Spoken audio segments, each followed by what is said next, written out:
Hurt people hurt people. Hurt people hurt people. And there's already signs there that that person does not have the wherewithal emotionally to deal with a particular relationship with someone who is actually loving and caring. Or in reference of choosing a mate that also may abuse them as well. So now when I'm doing my research now, we're reading Gary Chapman and the other books that I can suggest later on, and talking to other people too, talking to people who've had relationships, talking to elders who've had, 40, 50 years down the line together, that there's definitely going to be some rocky roads, but it should be more loving times than hard times. Yes. Fairness across the board. Yes. So let me just make that clear. But what this whole thing shows is that people are more quick to believe their conventional belief based on believe a woman no matter what she says. Mm-hmm. I don't believe you should believe a woman no matter what she says. I don't believe you should believe a man no matter what he says. I think due diligence needs to be paid to investigating the situation to find out what the truth is before any judgment is made. And I think going forward, I think we should weigh every domestic situation equally.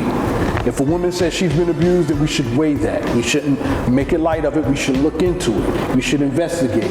We should find out. I think police come into a domestic violence case and automatically assuming the woman is right. I think that's wrong. Mm-hmm. I think it should be evaluated. I think, we should look at who got the scars on and where did the scars. Women can abuse themselves. Right, I've seen movies. Where they hit themselves and accuse the man that he had nothing to do with it. Right. I know it's a very delicate topic. I know it's a very delicate situation.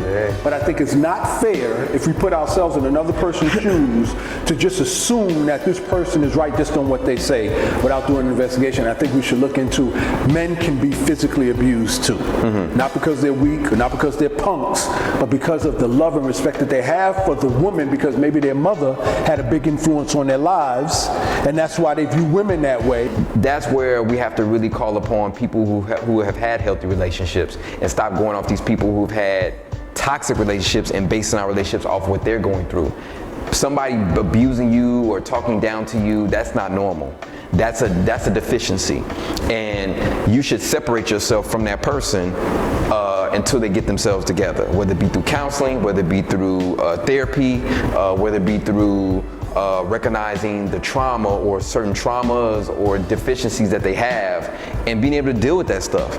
I'm at the point in my life now, in the point of my maturation process, that I don't have time for that, because I'm not going to allow myself to be a part of something that's toxic. It's going to only bring me down. And I'm not going to allow myself to be toxic with someone else, because again, that's going to bring me down and that other person down. So having the awareness to recognize, do we belong together? Do our attitudes match up? You or him being abusive, whether it be verbally, physically, or both, how does that affect my life and those around me?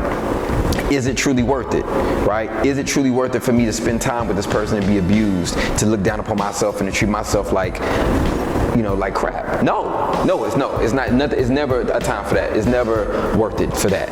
Whether it be from bae, from the boo, whether it be girlfriend, boyfriend, husband, wife, it's not worth it. And if that's the case, if you two are truly committed to the relationship, then both of you need to seek some type of help or counseling. If it's worth it to you. If it's worth it to you and not to the other person, then you need to start to make amends, to maybe start stepping away. I'm not saying divorce, I'm not saying get rid of, but you need to start making separation where that person needs to heal.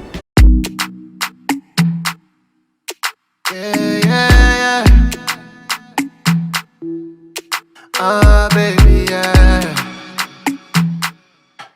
You don't say very on this. You know I have patience.